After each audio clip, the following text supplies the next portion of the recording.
جابت لي وش بابا نويل. امي جابت لي وش بابا نويل. امي جابت لي وش بابا نويل. امي جابت لي وش بابا نويل. الله حلو قوي.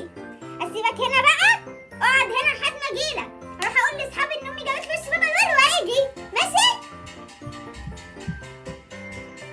انا جاي السنه دي علشان الم كل وش العيال خدته مني السنه اللي فاتت. انا مش هسكت، انا بابا نويل. بس الدنيا مكحرته معايا، انا هاخد وشاشه هروح ابيعها. يلا. البنت ديت انا جبت لها وش السنه اللي فاتت، ده وشي انا هاخده واروح ابيعه. هلم وشاشه كلها من السوق.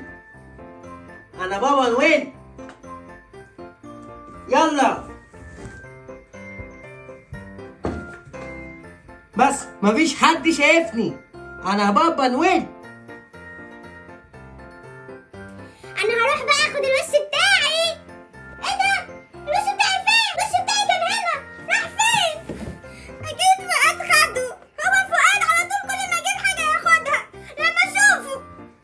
يا بنت، خد يلا، انت خدت الوش بتاعي ليه؟ وانا كل ما اجيب حاجه تاخدها؟ انا خدت الوش بتاعك؟ والله ما خدت حاجه والله. ده وانا جاي في الطريق شفت حاجه غريبه قوي يا بنت. لقيت بابا مش شبه بابا نويل ده ولا ايه؟ واحد لابس احمر في احمر وعمال يقول انا بابا نويل وماسك بطاقه حمراء وبيقول انا هلم الوشاش بتاعتي كلها من الناس كلها اللي من السنه اللي فاتت. انا مش فاهم اي حاجه. ايه ده؟ يبقى انا شكلي ظلمتك. هو بابا نويل خد الوش بتاعي ان هو كده بياخد الهدايا كلها؟ طب هو ليه بيعمل كده يا فؤاد؟ مش عارف يا بنت، مش عارف. بس بصراحه يعني الناس كلها دلوقتي بقت بتعمل كده. الدنيا اكيد مكحرته معايا، ما انا برضه الدنيا مكحرته معايا. لو كنت لقيته كنت خدته انا كمان عادي يعني. مشيها له وعديها له وجاب لك هدايا كتير قبل كده وفرحك، صح؟ بصراحه جاب لي هدايا كتير قوي وانا صغيره، على طول كان بيجيب لي. خلاص انا مسامحاه. اقول لك يا فؤاد، ما تيجي نروح نسرق الشنطه بتاعته؟ خلاص ماشي، انا موافق. تعالي ونروح نسرق الشنطه بتاعته ونشوف فيها ايه.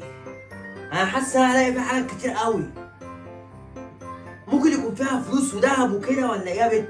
يلا قومي. لا يا عم، روح انت اسرقها وانا هداري عليك هنا في البيت استناك. ماشي؟ ماشي يا ست، حاضر. عينيا الاتنين. انا اصلا كنت حرام يا بنت، فاكره؟ هروح انا اخلص واجي.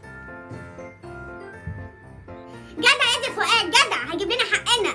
يس. هنام بقى انا عقبال ما هو ما يجي.